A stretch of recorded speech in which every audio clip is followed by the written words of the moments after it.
ఏమిటి? ఈ విషయాలు చర్చించడానికి మనతో పాటు జూమ్ లైన్‌లో అందుబాటులో ఉన్నారు. Retired wing commander Shri Shyam Prasad గారు. సార్ నమస్కారం అండి. జై హింద్ సార్. సార్ జై హింద్.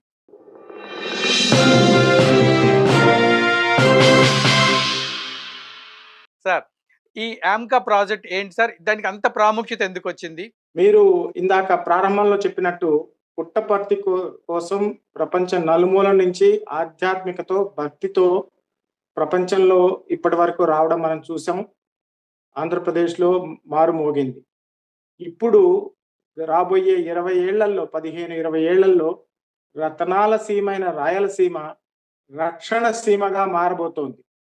650 ఎకరాల్లో డిఫెన్స్ మ్యానుఫ్యాక్చరింగ్ పెట్టడం, ఆమ్కా ప్రాజెక్టుతో సహా అడ్వాన్స్డ్ మీడియం కంబాట్ ఎయిర్క్రాఫ్ట్ పెట్టడం అనేది చాలా గొప్ప ఊపు తెస్తుంది. ఎంతో మేలు చేస్తుంది ఉద్యోగపరంగా, పేరు పరంగా, అక్కడ ఉన్న యువతకి డెవలప్మెంట్ పరంగా.